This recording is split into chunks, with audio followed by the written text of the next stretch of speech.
Greetings YouTube. First up, I have a new keyboard. It has high contrast keys, which is useful because my contrast vision pretty much is shot. In the last week, I've seen a number of videos that deal with either weddings or engagement processes or proposals or things like that. And this morning I found myself thinking about how my wife proposed to me. Yes, my wife proposed to me. There's a reason for this. When we met, my wife had just come out of a divorce. She'd been divorced, I think, less than 6 or 8 months, something like that.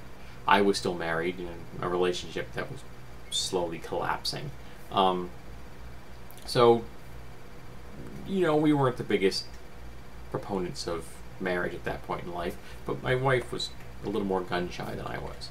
As our relationship grew, I realized that she was not going to buy into the whole marriage thing until she was ready.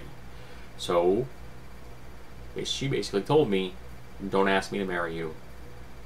You're going to have to wait. That's life. So I waited. 6 years I waited. And then she finally made a decision that she was going to ask me. I didn't know this. I was completely in the dark. And she wanted to do it in a very unique way. She wanted to have it be incredibly memorable. Well, at the time, she was living in Maine, and I was still living in New Hampshire, and we were doing the every other weekend thing. And there was a person that was doing astronomy demonstrations. He had a really decent-sized telescope, at least for an amateur, and he had it hooked up to a video monitor system so that he could take an image of the sky and then broadcast it on a big screen so everybody in a group could see what he was looking at the same time. It was very cool.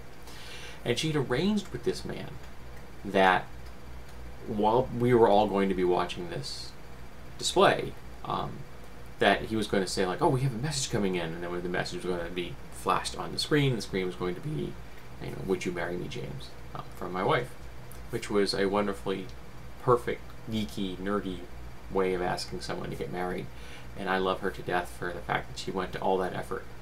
Unfortunately, nature conspired against us. The only time this whole program was going on, the weather was horrible. It was, you know, I had to be in Maine. The program had to be still in, you know, in action, and the weather had to be good, and these three things did not happen at the same time.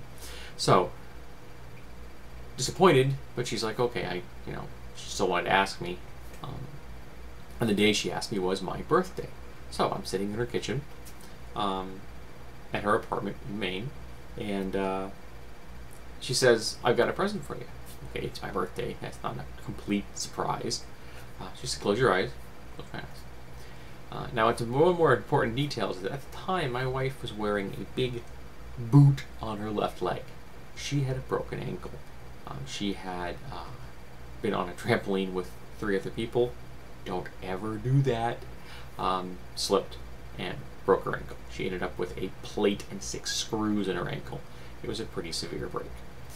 So I hear her rustle, rustle the bag, rustle, rustle, rustle, rustle, rustle, rustle. I hear the bag get set down on the ground. I'm like, okay, well, it's a big bag. That's kind of cool. And all the time I got my eyes closed. And then she says, okay, open your eyes. So I open my eyes. And my wife, in the big plastic boot, is kneeling on the ground, and she asks me to marry her. I, of course, say yes. And my engagement gift, she did not get me an engagement ring. My engagement gift was the 1971 edition of the Oxford English Dictionary. It's the 2-volume set, and each page is actually 4 micro-printed pages, and it comes with a magnifying glass.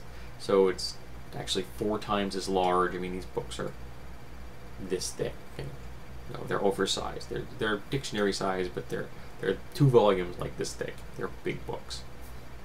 And it's a difficult edition to actually get your hands on because it hasn't been printed since 1971. So I was really happy to have a copy of that. I have a great deal of respect for dictionaries. So, of course, not a real shocker, when she asked me to marry her, I said yes. It's just when we decided to finally move in together, because she had come to the conclusion that her time in Maine was over. and she moved to New Hampshire, and we lived together for full time for about a year or so. We're planning our wedding, and this coming October 31st will be our 7th wedding anniversary. And the seventh wedding anniversary is copper, iron, or something else. I can't remember. It's like 3 choices. It was weird. But that is how I received a proposal from my wife. And I thought that I would relate this to the audience and ask, how did you propose to your beloved? Or if you are not married and you would like to be married someday, how do you plan on proposing to your beloved?